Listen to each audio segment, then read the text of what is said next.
Hello ਦੋਸਤੋ ਅੱਜ ਦੀ video ਦੇ ਵਿੱਚ ਤੁਹਾਡੇ ਨਾਲ ਜਿਹੜਾ ਟੌਪਿਕ ਕਵਰ ਕਰਨ ਲੱਗੇ ਹਾਂ ਜੀ, essentials of a valid contract act. ਮੈਨੂੰ ਪਤਾ ਹੈ ਦੋਸਤੋ ਕਿ ਮੈਂ ਜਿਹੜੀਆਂ ਵੀ ਵੀਡੀਓਜ਼ ਕਮਰਸ਼ੀਅਲ ਲੋ ਦੀਆਂ ਬਣਾ ਰਹੀ ਸੀ ਜਾਂ ਪਲੇਲਿਸਟ ਤੁਹਾਡੇ ਲਈ ਪ੍ਰੀਪੇਅਰ ਕੀਤੀ ਹੈ, ਉਹਦੇ ਵਿੱਚ ਮੈਂ ਸਿਰਫ 2020 ਦੇ ਜਿਹੜੇ ਵਿੱਚ ਕੁਐਸਚਨ ਪੇਪਰ 'ਚ ਕੁਐਸਚਨ ਆਏ ਨੇ ਉਹ ਕਵਰ ਕੀਤੇ ਨੇ।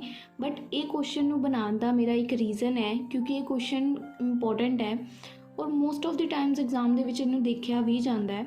ਸੋ ਇਸੇ ਰੀਜ਼ਨ ਕਰਕੇ ਇਹ ਕੁਐਸਚਨ ਨੂੰ ਆਪਾਂ ਨੂੰ ਸਕਿਪ ਨਹੀਂ ਕਰਨਾ ਹੈ। ਹੁੰਦਾ ਵਾ ਕਿ ਵੈਲਿਡ ਕੰਟਰੈਕਟ ਐਕਟ ਜਾਂ ਉਹ ਜਿਹੜਾ ਦੂਸਰਾ ਕੁਐਸਚਨ ਹੈ ਆਈ ਥਿੰਕ ਆਫਰ ਅਤੇ ਅਸੈਪਟੈਂਸ ਮਿਕਸਅਪ ਜਿਹਾ ਕਰਕੇ ਕਈ ਵਾਰੀ ਪਾ ਦਿੰਦੇ ਆ। ਕਈ ਵਾਰੀ ਹੋ ਜਾਂਦਾ ਹੈ ਕਿ ਇਹਨੂੰ ਪਾ ਦੇਣਗੇ, ਉਹਨੂੰ ਛੱਡ ਦੇਣਗੇ, ਉਹਨੂੰ ਪਾ ਦੇਣਗੇ, ਇਹਨੂੰ 5 ਨੰਬਰ 'ਚ ਪਾ ਦੇਣਗੇ। ਕਈ ਵਾਰੀ ਆਪਸ਼ਨ 'ਚ ਨਿਕਲਦਾ ਹੈ, ਬਟ ਮੋਸਟਲੀ ਇਹਨੂੰ ਪੇਪਰ 'ਚ ਦੇਖਿਆ ਜਾਂਦਾ। 2020 ਵਾਲੇ ਪੇਪਰ 'ਚ ਇਹ ਨਹੀਂ ਹੈਗਾ ਵਾ, ਬਟ ਇਹ question friends paper point of view ਤੋਂ ਕਾਫੀ ਇੰਪੋਰਟੈਂਟ ਹੈ। ਸੋ ਇਹੀ ਰੀਜ਼ਨ ਹੈ ਇਸ ਵੀਡੀਓ ਨੂੰ ਕ੍ਰੀਏਟ ਕਰਨ ਦਾ। ਸੋ ਆਈ ਹੋਪ ਤੁਸੀਂ ਮੇਰੀ ਇਸ ਵੀਡੀਓ ਦੀ ਮਿਹਨਤ ਨੂੰ ਵੇਸਟ ਨਹੀਂ ਜਾਣ ਦਿਓਗੇ, ਕਿਉਂਕਿ ਮੈਂ ਇੰਪੋਰਟੈਂਟ ਕੁਐਸਚਨਸ ਹੀ ਸਿਰਫ ਤੁਹਾਨੂੰ ਪ੍ਰੋਵਾਈਡ ਕਰਨ ਦੀ ਕੋਸ਼ਿਸ਼ ਕਰਦੀ ਹਾਂ। ਸੋ ਫਟਾਫਟ ਕੁਐਸਚਨ ਨੂੰ ਸਟਾਰਟ ਕਰਦੇ ਹਾਂ ਔਰ ਫਿਰ ਵੀਡੀਓ ਨੂੰ ਫਿਨਿਸ਼ ਵੀ ਆਪਾਂ ਕਰਨਾ ਹੈ। ਸੋ ਚਲੋ ਸਟਾਰਟ ਕਰੀਏ।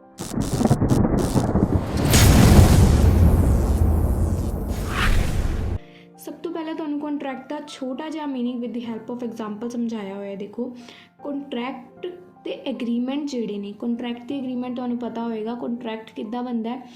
ਐਗਰੀਮੈਂਟ ਪਲੱਸ ਉਹਦੇ ਵਿੱਚ ਜਦੋਂ ਇਨਫੋਰਸੇਬਿਲਿਟੀ ਆ ਜਾਂਦੀ ਹੈ ਤੇ ਉਹ ਕੰਟਰੈਕਟ ਬਣ ਜਾਂਦਾ ਹੈ। ਠੀਕ ਹੈ, ਤੁਹਾਨੂੰ ਅਗਰ ਮੈਂ ਸਮਝਾਉਣਾ ਚਾਹਾਂ ਤਾਂ ਸਮਝਾ ਦਿੰਦੀ ਹਾਂ। ਇੱਥੇ 1 ਸੈਕਿੰਡ ਲੱਗਣਾ ਹੈ। ਜਸਟ ਲਾਈਕ ਕੰਟਰੈਕਟ ਵਿੱਚ ਪਹਿਲੇ ਕੀ ਆਉਂਦਾ ਹੈ? ਆਫਰ 'ਚ ਅਸੈਪਟੈਂਸ ਐਡ ਹੋ ਜਾਂਦੀ ਹੈ। ਉਹ ਕੀ ਬਣ ਜਾਂਦਾ ਹੈ? ਇਹਨਾਂ ਦੋਨਾਂ ਨੂੰ ਐਡ ਕਰਕੇ ਐਗਰੀਮੈਂਟ। ਔਰ ਐਗਰੀਮੈਂਟ ਦੇ ਵਿੱਚ ਜਦੋਂ ਇਨਫੋਰਸੇਬਿਲਿਟੀ ਐਡ ਹੋ ਜਾਂਦੀ ਹੈ ਤਾਂ ਇਹ ਕੀ ਬਣ ਜਾਂਦਾ ਹੈ? ਕੰਟਰੈਕਟ। ਆਈ ਹੋਪ ਇਹ ਜਿਹੜਾ ਤੁਸੀਂ ਦੇਖਿਆ ਵਾ, ਅਗਰ ਤੁਸੀਂ ਇਹ ਨਹੀਂ ਭੁੱਲਦੇ ਤਾਂ ਤੁਹਾਨੂੰ ਕੰਟਰੈਕਟ, ਐਗਰੀਮੈਂਟ, ਆਫਰ ਕਿੱਥੇ ਆਉਣਾ ਹੈ ਤੁਹਾਨੂੰ ਸਭ ਕੁਝ ਪਤਾ ਹੈ। ਠੀਕ ਹੈ ਜੀ, ਇਹ ਆਫਰ ਹੈ, ਆਫਰ ਅਸੈਪਟ ਹੋ ਜਾਏਗਾ, ਐਗਰੀਮੈਂਟ ਬਣ ਜਾਏਗਾ। ਐਗਰੀਮੈਂਟ 'ਚ ਇਨਫੋਰਸੇਬਿਲਿਟੀ ਮਤਲਬ ਲੋ ਮਤਲਬ ਰਿਟਨ ਐਗਰੀਮੈਂਟ ਹੋ ਜਾਏਗਾ ਜਦੋਂ, ਦੈਟ ਇਜ਼ ਅ ਕੰਟਰੈਕਟ। ਠੀਕ ਹੈ ਜੀ, ਸਿੰਪਲ ਹੈ ਬਿਲਕੁਲ, ਕੁਝ ਵੀ ਟਫ ਨਹੀਂ ਕਰਵਾਵਾਂਗੀ ਤੁਹਾਨੂੰ ਮੈਂ, ਬਿਲਕੁਲ ਸਿੰਪਲੀ ਸਭ ਕੁਝ ਐਕਸਪਲੇਨ ਕਰੂੰਗੀ। ਬਸ ਤੁਸੀਂ ਮੇਰੀ ਵਰਡਿੰਗਸ ਧਿਆਨ ਨਾਲ ਜੇ ਸੁਣਦੇ ਹੋ। ਬਹੁਤ ਸਾਰੇ ਬੱਚੇ ਧਿਆਨ ਨਾਲ ਸੁਣਦੇ ਨਹੀਂ ਹੈ, ਬਾਅਦ ਵਿੱਚ ਕਮੈਂਟ ਸੈਕਸ਼ਨ 'ਚ ਲਿਖਦੇ ਆ ਤੁਸੀਂ ਸਿਰਫ ਬੋਲ ਕੇ ਪੜ੍ਹਾਇਆ, ਤੁਸੀਂ ਸਮਝਾਇਆ ਨਹੀਂ ਕੁਝ ਵੀ। ਠੀਕ ਹੈ, ਸੋ ਪਹਿਲੇ ਹੀ ਧਿਆਨ ਨਾਲ ਸੁਣ ਲਓ। ਕਮੈਂਟ ਸੈਕਸ਼ਨ ਦੇ ਵਿੱਚ ਬਾਕੀ ਬੱਚੇ ਤੁਹਾਨੂੰ ਕਮੈਂਟ 'ਚ ਉਹੋ ਜਿਹੇ ਰਿਪਲਾਈ ਦੇਣਗੇ। ਸੋ ਮੇਰੀ ਉਹਦੇ 'ਚ ਕੋਈ ਫਿਰ ਰਿਸਪੋਂਸੀਬਿਲਿਟੀ ਨਹੀਂ ਹੈ ਕਿ ਤੁਹਾਨੂੰ ਕਮੈਂਟ ਦਾ ਕਿਸੇ ਨੇ ਗਲਤ ਰਿਪਲਾਈ ਕਰ ਦਿੱਤਾ। ਠੀਕ ਹੈ, ਮੇਰੀ ਤਾਂ ਇਹੀ ਕੋਸ਼ਿਸ਼ ਰਹਿੰਦੀ ਹੈ ਕਿ ਤੁਸੀਂ ਜੋ ਕੰਪਲੇਂਟ ਕਰਦੇ ਹੋ ਉਹਨੂੰ ਸੁਧਾਰਾਂ। ਬਟ ਕਾਫੀ ਵਾਰ ਹੁੰਦਾ ਹੈ ਕਿ ਬੱਚੇ ਹੀ ਲੜ ਪੈਂਦੇ ਹੋ ਆਪਸ ਦੇ ਵਿੱਚ।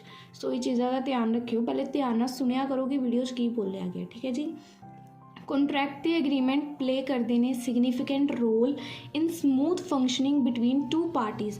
ਦੋਸਤੋ, ਕੋਈ ਵੀ ਐਗਰੀਮੈਂਟ ਤੇ ਕੋਈ ਵੀ ਕੰਟਰੈਕਟ ਕੀ ਕੰਮ ਕਰਦਾ ਹੈ ਕਿ ਕੋਈ ਵੀ 2 ਪਾਰਟੀਜ਼ ਨੇ ਉਹ ਆਪਣਾ ਕੰਮ ਸਮੂਥਲੀ ਡਨ ਕਰਨ, ਕੋਈ ਲੜਾਈ ਝਗੜਾ, ਕੋਈ ਵਾਇਲੇਸ਼ਨ ਕੁਝ ਨਾ ਕਰਨ।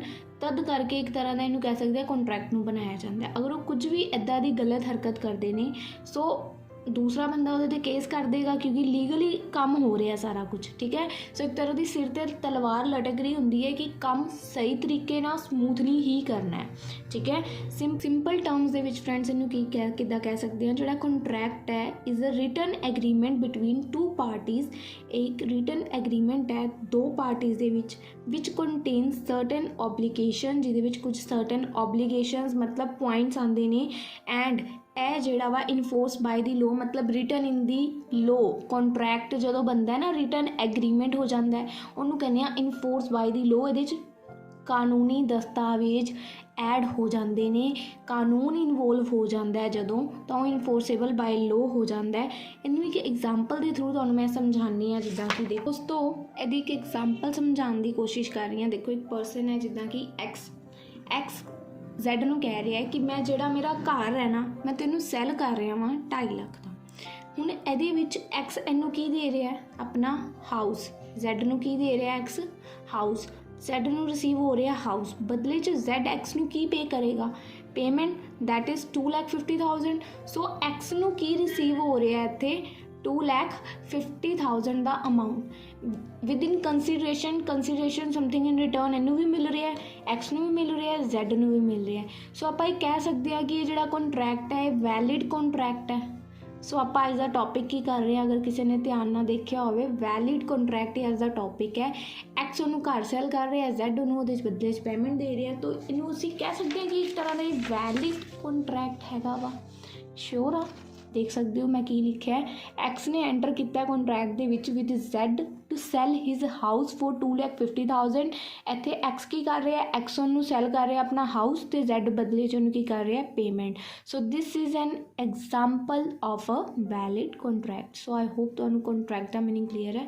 यदि आप एलीमेंट्स तुहानू ईजी तो ईजी वे ना समझाने की ट्राई करने वाले हैं। सो अगर कुछ भी गलती होवे, भुल चुक होवे तो माफ़ करना। क्वेश्चन स्टार्ट करते हैं। एलीमेंट्स की है, पहली गल तो ये दो एलीमेंट्स ने, ठीक है, एक है एग्रीमेंट तो एक है इनफोर्सेबिलिटी।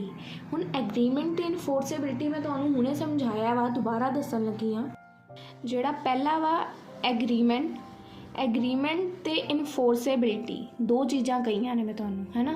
एग्रीमेंट तो इनफोर्सेबिलिटी, एग्रीमेंट किद्दां बनदा है जी, ऑफर प्लस एक्सेप्टेंस, याद है ना, offer plus acceptance agreement, agreement enforceability add कर देंगे कॉन्ट्रैक्ट।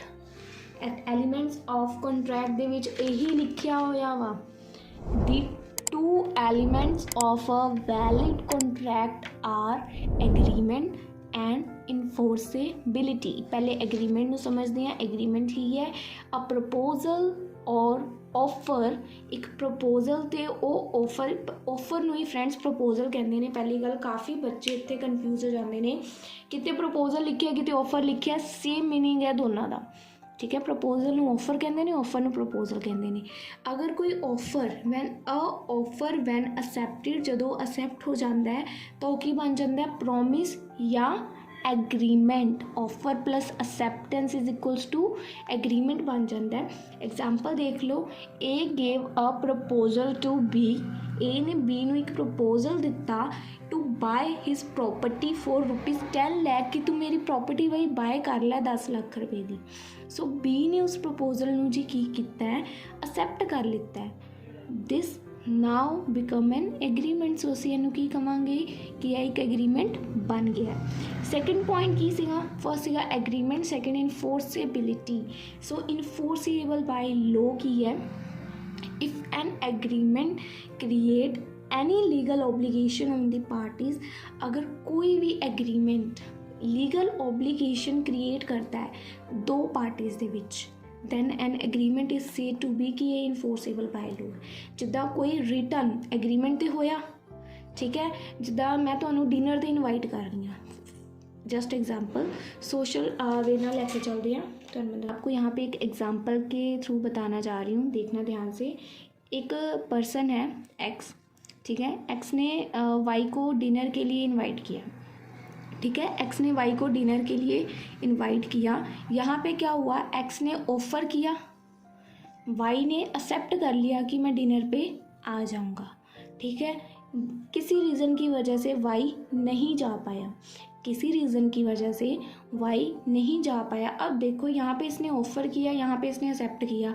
पहली बात, ये एग्रीमेंट तो बन गया।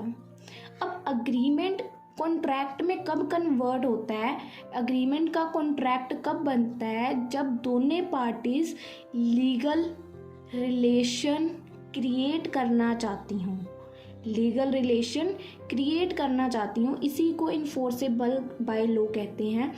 तो अगर हम देखें तो यहाँ पे एक्स ने ऑफ़र किया वाई को, क्या यहाँ पे इन दोनों की क्या कोई ऐसी इंटेंशन है या थी कि इन्होंने लीगल रिलेशन करना है। ये तो just casually as a social जिसको वर्क बोलते हैं, ऐसे ही उसने बोला कि तो मेरे घर पे डिनर पे आ जाना, उसने एक्सेप्ट कर लिया, वो गलती से नहीं जा पाया, तो यहाँ पे उनकी लीगल रिलेशन।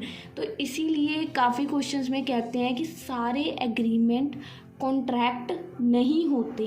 जैसे यही वाला देख लो, यहाँ एग्रीमेंट तो हुआ, पर क्या उसको हम कॉन्ट्रैक्ट में कन्वर्ट कर सकते हैं? नहीं कर सकते, क्योंकि इनका इंटेंशन ही नहीं थी लीगल रिलेशन क्रिएट करने की।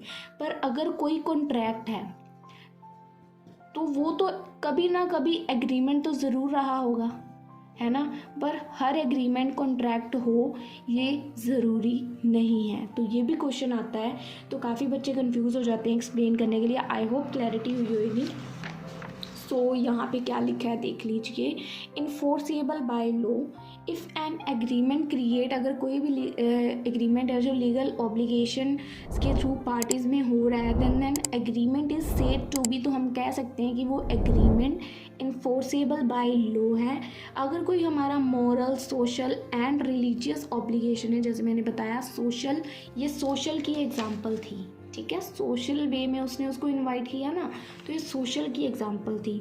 तो अगर कोई ऐसी ऑब्लिगेशन आ जाती है, डू नॉट, इसको क्या लिखा है, do not form agreement because they do not create any legal duties. इसके अंदर उनकी कोई इंटेंशन ही नहीं है कि उन्होंने कोई लीगल रिलेशन क्रिएट करना है। इसकी एग्जांपल देख सकते हो, ए ने अपनी बाइक सेल की है, A sale his bike to B for ₹70,000 but then B denied to make the payment. B ने जी डिनाई कर दिया कि मैंने पेमेंट नहीं देनी, ठीक है। ए उसके अगेंस्ट स्यू कर सकता है in the court of law कि उसने कॉन्ट्रैक्ट को तोड़ दिया, ठीक है, क्योंकि इन्फोर्सेबल बाय लॉ। अब उनके बीच जब ए उसको बाइक सेल कर रहा है और बी उसको बोला कि मैं पेमेंट कर दूंगा, ठीक है, बाद में वो पेमेंट नहीं करता, तो पहले तो उनके बीच में एक तरह से कॉन्ट्रैक्ट हुआ ना लीगली कि वो देगा और वो उसके बदले में देगा, तो इस वजह से यहाँ पे ये इन्फोर्सेबिलिटी ऑफ लॉ आ गया। अब जब वो उस चीज़ को कंप्लीट नहीं कर रहा है तो ए के पास ये राइट है कि वो उसके अगेंस्ट केस कर सकता है, स्यू कर सकता है उसको। स्यू मतलब होता है उसके अगेंस्ट कंप्लेंट या केस फाइल करना, ठीक है जी। सो आई होप आपको यहाँ तक क्लैरिटी है। अगर क्वेश्चन में दोस्तों कुछ भी समझ नहीं आ रहा है तो प्लीज़ कमेंट सेक्शन ओपन है आप लोगों के लिए, बताना मत भूलना। नेक्स्ट देखते हैं इसके आगे। देखिए फ्रेंड्स, इसके आगे हैं essentials of a valid contract. Valid contract के लिए कुछ इसेंशियल्स सेक्शन 10 के अंदर, इंडियन कॉन्ट्रैक्ट एक्ट के अंदर इसके बारे में सब कुछ मेंशन्ड है, ठीक है। Section 10 of Indian contract act में ये मेंशन है, ऑल एग्रीमेंट्स आर कॉन्ट्रैक्ट, जो मैंने अभी आपको बताया। All agreements are contract if they are made by, सभी एग्रीमेंट्स कब कॉन्ट्रैक्ट बनेंगे, जब वो इन कंडीशंस को फुलफिल करेंगे। मैंने अभी आपको पीछे बताया ना कि हर एग्रीमेंट कॉन्ट्रैक्ट नहीं बन सकता, हर एग्रीमेंट कॉन्ट्रैक्ट नहीं बन सकता। तो इसेंशियल एलिमेंट में क्या बता रहे हैं कि हर एग्रीमेंट कॉन्ट्रैक्ट कब होएगा, if they are made by some these conditions. Firstly कि वो जो कॉन्ट्रैक्ट है वो दोनों की कंसेंट मतलब मंजूरी से होना चाहिए, फ्री कंसेंट ऑफ पार्टीज़, अपनी अपनी मर्जी से उन्होंने हाँ की होनी चाहिए उस कॉन्ट्रैक्ट के लिए। फॉर अ लॉफुल कंसिडरेशन, मतलब उस कॉन्ट्रैक्ट के अंदर एक lawful consideration, something in return, दोनों पार्टीज़ को कुछ ना कुछ मिलना चाहिए और विद अ लॉफुल ऑब्जेक्ट होना चाहिए। ये नहीं है अनलॉफुल, मतलब स्मगलिंग का सामान दे रही हूँ किसी को, अनलॉफुल ऑब्जेक्ट नहीं होना चाहिए, ठीक है ना। मैं तो आपको कार दे रही हूँ समथिंग इन रिटर्न और आप मुझे स्मगलिंग का सामान पकड़ा रहे हो, तो दैट इज़ लॉफुल ऑब्जेक्ट होना चाहिए, इलीगल नहीं होना चाहिए। स्मगलिंग इज़ इलीगल, ठीक है। नॉट एक्सप्रेसली डिक्लेयर्ड वॉइड, और उस चीज़ को गलत किसी ने भी डिक्लेयर नहीं किया होना चाहिए। नॉट एक्सप्रेसली डिक्लेयर्ड वॉइड, उसको कभी भी किसी ने भी डिक्लेयर ना किया हो कि वो वॉइड है। Let us learn about all the essential elements of a valid contract in detail. सबसे फर्स्ट है मोर देन वन पार्टी। बहुत ईजी फ्रेंड्स इसके इसेंशियल एलिमेंट्स हैं। More than one party, more than one party क्या contract में, क्या आप खुद से ही कॉन्ट्रैक्ट करोगे, नहीं ना, मोर देन वन पार्टी होना ज़रूरी है।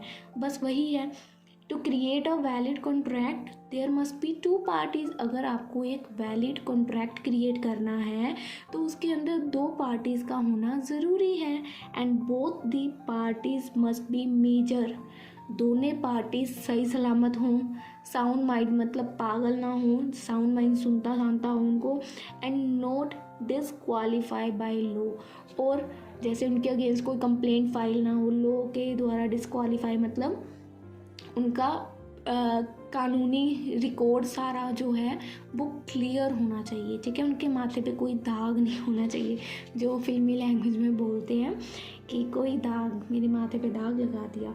So a single person can not constitute a contract. कोई अगर एक सिंगल पर्सन है तो ऑब्वियस है वो खुद से तो कॉन्ट्रैक्ट नहीं करेगा, ठीक है। सेकंड पॉइंट आता है इसके अंदर इसेंशियल एलिमेंट्स में एग्रीमेंट। एग्रीमेंट में क्या होता है जी, एग्रीमेंट इज़ अ नेसेसिटी। अभी तक हमने इतनी बार एग्रीमेंट मैंने आपको पढ़ाया है ना। सो मुझे तो लगता है बिना पढ़ाए आपको पॉइंट आता होना चाहिए, फिर भी पढ़ा रहे हैं।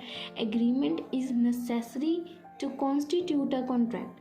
अगर एक आपको कॉन्ट्रैक्ट बनाना है तो उसके लिए जो सीढ़ी को चढ़ के जाना है उसका नाम है एग्रीमेंट। अगर आपको किसी कॉन्ट्रैक्ट को बनाना है तो एग्रीमेंट करना ज़रूरी है।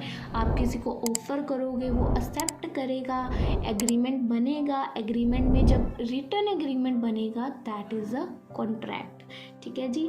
Offer and acceptance together make a contract. Offer और एक्सेप्टेंस जब दोनों मिल जाते हैं तो कॉन्ट्रैक्ट बन जाता है। Any agreement made by two parties will be legally enforced unless it is declared void by law।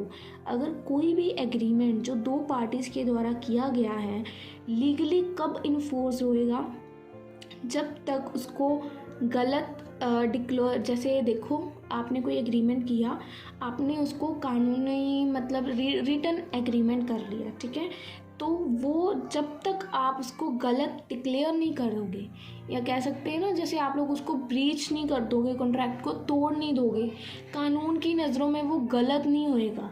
ठीक है, वो कॉन्ट्रैक्ट तब तक नहीं बन सकता जब तक आपके पूरे रिकॉर्ड्स क्लियर नहीं है। ठीक है, वो कॉन्ट्रैक्ट तब तक नहीं बन सकता जब तक कानून को लगता है कि उसके अंदर कुछ फॉल्ट है। मतलब कानून की नज़रों में अगर वो चीज़ सही है तभी कॉन्ट्रैक्ट क्रिएट होएगा। सिंपल सी भाषा जो बता रही हूँ। उसके बाद intention to create legal relationship. अब मैंने आपको डिनर पे इनवाइट किया, इसमें ना आपकी कोई मेरे साथ लीगल रिलेशन बनाने की इंटेंशन है और ना मेरी। ठीक है, तो अगर आपको एक कॉन्ट्रैक्ट करना है तो दोनों पार्टीज़ की जी इंटेंशन होनी चाहिए कि उन्होंने एक दूसरे के साथ लीगल रिलेशन बनाना है। So a contract must be made with the intention to create legal relationship. It means that if one of the party, अगर एक भी पार्टी दोनों में से फेल हो जाती है उसके प्रॉमिस को निभाने में, देन जो दूसरा पर्सन है वो मतलब जिसने अपने फ़र्ज़ निभाने से मना किया है तो वो आंसरेबल होएगा कानून को, क्योंकि उसने कॉन्ट्रैक्ट, कानूनी कॉन्ट्रैक्ट साइन किया है। तो अगर उनमें से एक भी पर्सन, दो बंदों के बीच कॉन्ट्रैक्ट हुआ, उनमें से एक भी पर्सन उस कॉन्ट्रैक्ट की कंडीशंस या कुछ भी फुलफ़िल या अपने प्रॉमिस को नहीं कर रहा है, तो जो पर्सन उस कंडीशंस को फुलफ़िल नहीं कर रहा है वो ही कानून की नज़रों में आंसरेबल मतलब जवाबदेही होएगा। कानून को वही जवाब देगा कि ऐसा क्यों हो रहा है, क्या रीज़न्स है, जो भी है। ठीक है फ्रेंड्स, इसके आगे नेक्स्ट पॉइंट देखिए क्या है, लॉफुल कंसिडरेशन। जैसे हमने अभी कुछ पॉइंट पहले भी किए हैं कि लॉफुल कंसिडरेशन में क्या आ जाएगा। जैसे मैं आपके साथ कोई कॉन्ट्रैक्ट कर रही हूँ, जस्ट एग्जांपल समझा ही देते हैं। एक्स है, वाई है, दोनों के बीच में एक कॉन्ट्रैक्ट हुआ। एक्स तो इसको कॉन्ट्रैक्ट के बाद जो समथिंग इन रिटर्न देना होता है उसके बदले में अपनी कार दे रहा है, बट वाई बदले में जब समथिंग इन रिटर्न देने की कुछ बारी आई तो वाई उसको कोई ऐसी चीज़ दे रहा है जो उसने स्मगलिंग करके कमाई है। समझ रही हो, जब मतलब वाई का ना काम है स्मगलिंग का, तो वो उसको कोई ऐसी चीज़ दे रहा है जो मतलब स्मगलिंग का सामान है या कुछ ऐसा है। तो अब आप मुझे ये बताओ, इसने तो इसको कंसिडरेशन में कार दी, बट ये स्मगलिंग का सामान दे रहा है, तो क्या वो लॉफुल कंसिडरेशन मानी जाएगी? क्या वो लॉफुल कंसिडरेशन थी? इसको हम लॉफुल कंसिडरेशन गिनेंगे?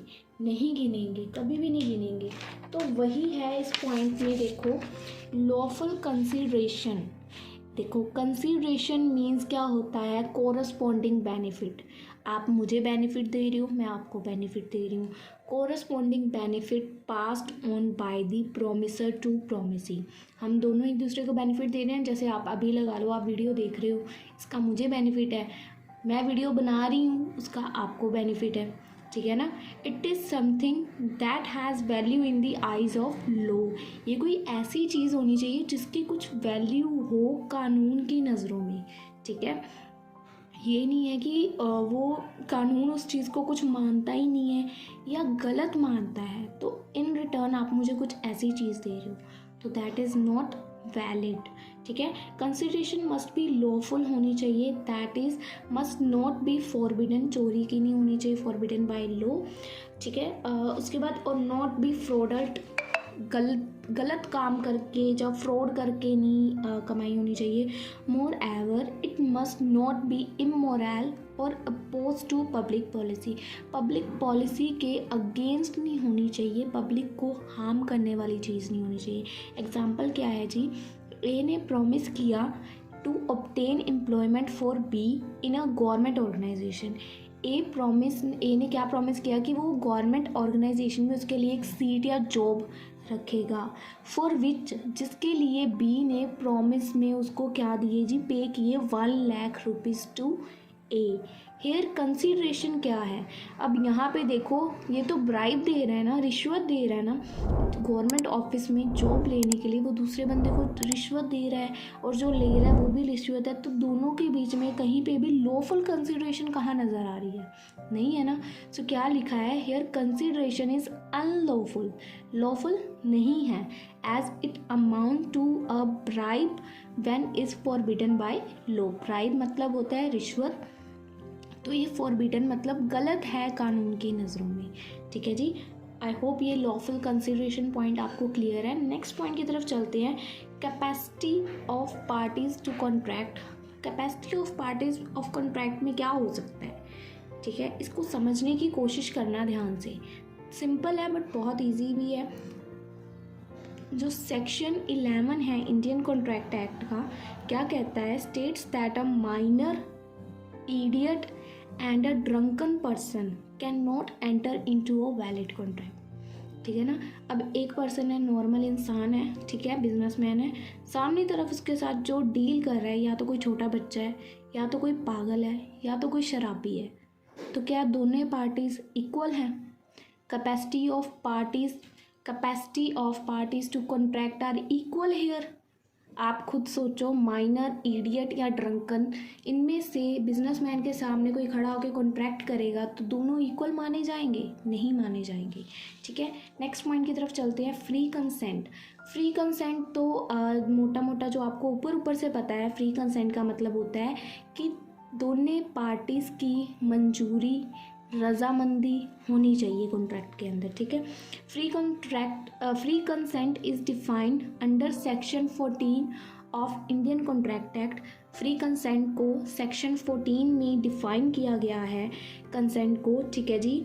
अब देखो इसके अंदर कुछ पॉइंट्स हैं, कंसेंट कब हमारा कंसेंट जो है वो फ्री होता है। कंसेंट इज़ फ्री व्हेन, जब it is free from coercion मतलब जब हमने कोई किसी के साथ कॉन्ट्रैक्ट किया है, वो जोर ज़बरदस्ती से नहीं हुआ है, ठीक है ना। कोई ये नहीं हो रहा है कि कोई मैं अपनी गन दिखा के आपको बोल रही हूँ कि कॉन्ट्रैक्ट पे साइन करो जी, ज़ोर ज़बरदस्ती से नहीं कॉन्ट्रैक्ट हुआ होना चाहिए, ठीक है। फर्स्ट पॉइंट ये है, a contract is not made under undue influence. मतलब अनड्यू इन्फ्लुएंस का मतलब क्या है, एक बंदा तो काफ़ी गरीब है, एक बंदा जो कॉन्ट्रैक्ट में एंटर हो रहा है वो काफ़ी गरीब है, उसके बदले में दूसरा बंदा जो है वो रेप्यूटेड है, काफ़ी हाई पोस्ट पे है, कह सकते हैं काफ़ी अच्छी उसकी वेल्थ है, ठीक है। तो अब जो गरीब बंदा है जी, उसको वो मना ही नहीं कर पा रहा है, अगर उसने बड़े बंदे ने कोई उसके आगे कोई कॉन्ट्रैक्ट रखा कि भाई तू इसको साइन कर दे। अब जो वो छोटा बंदा है, गरीब बंदा है, वो उसको मना तो नहीं कर सकता, क्योंकि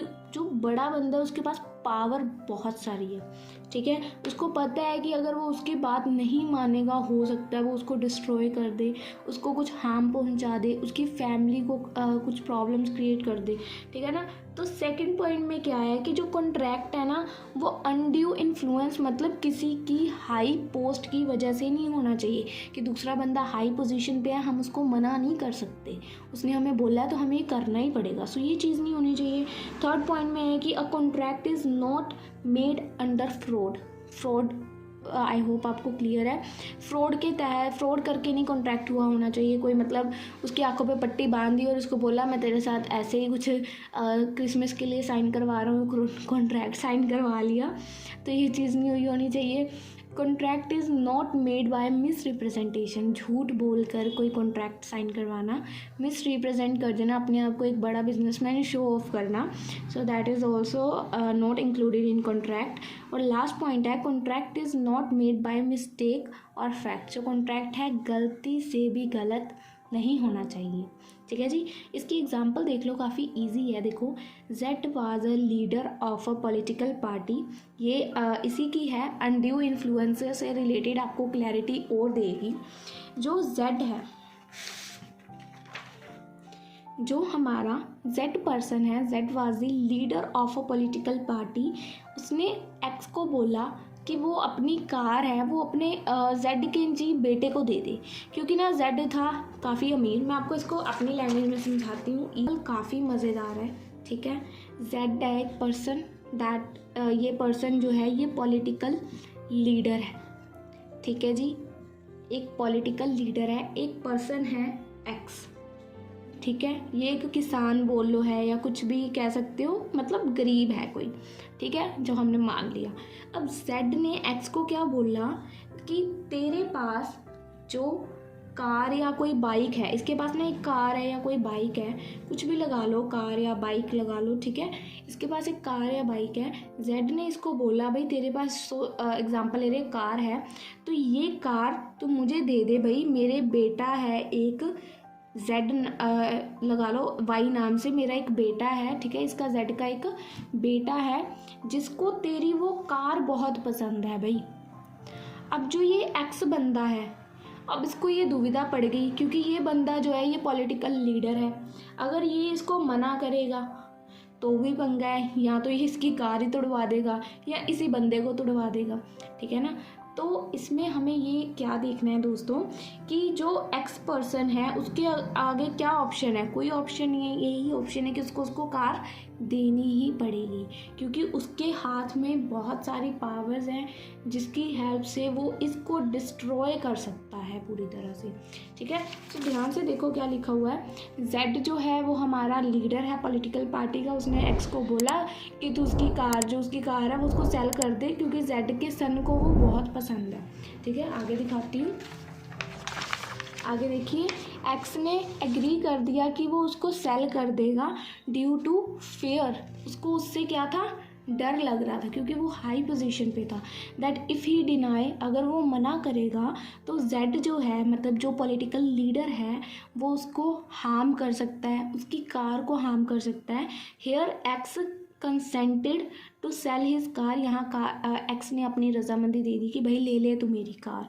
ठीक है, but the consent was not free, तो एक तरह से यही मानेंगे ना, कंसेंट फ्री नहीं था, उसने अपनी मर्जी से नहीं लिया था। एज अ एक जैसे उसको डर था कि वो उसको कुछ नुकसान ना पहुंचा दे, तो उसी वजह से उसने वो डिसीज़न लिया कि मैं उसको कार दे दूंगा। सो कंसेंट नॉट फ्री, तो हम यही मानेंगे कि कंसेंट उसकी अपनी मर्जी से नहीं था। As it was caused by undue influence, उसकी हाई पोजीशन की वजह से उसको ये डिसीजन लेना पड़ा। Here there would be no valid contract between the parties, तो हम यही मानेंगे कि दोनों पार्टीज के बीच में वैलिड कॉन्ट्रैक्ट नहीं हुआ है। Next question, lawful object. जो लॉफुल ऑब्जेक्ट है इसमें क्या है, देखो जो सेक्शन 23 है इंडियन कॉन्ट्रैक्ट एक्ट का, स्टेट्स दैट की जो ऑब्जेक्ट होना चाहिए वो नॉट बी लॉफुल, उसको हम लोग लॉफुल नहीं मानेंगे। कब, नॉट बी लॉफुल, उस ऑब्जेक्ट को, जैसे कोई लॉफुल ऑब्जेक्ट जैसे समथिंग इन रिटर्न कंसिडरेशन में कुछ दे रहे हैं, तो उसको हम लोग कब लॉफुल मतलब अकॉर्डिंग टू लॉ नहीं मानेंगे। अगर वो चीज़ इलीगल है तो हम लोगों को ऑब्वियस है वो लॉ के अगेंस्ट है। Secondly, defeat the provisions of the law, मतलब उसको प्रोविजंस जो है, रूल्स कह सकते हो आप, ब्रेक कर रही है, जो लॉ के कुछ फ्रॉड करके किया है, that is against the law. उसके बाद इमोरल है या पब्लिक पॉलिसी के अगेंस्ट है, that is also against the law. और उसकी वजह से जी किसी पर्सन या प्रॉपर्टी को हार्म हो रहा है, तो that is also against the law.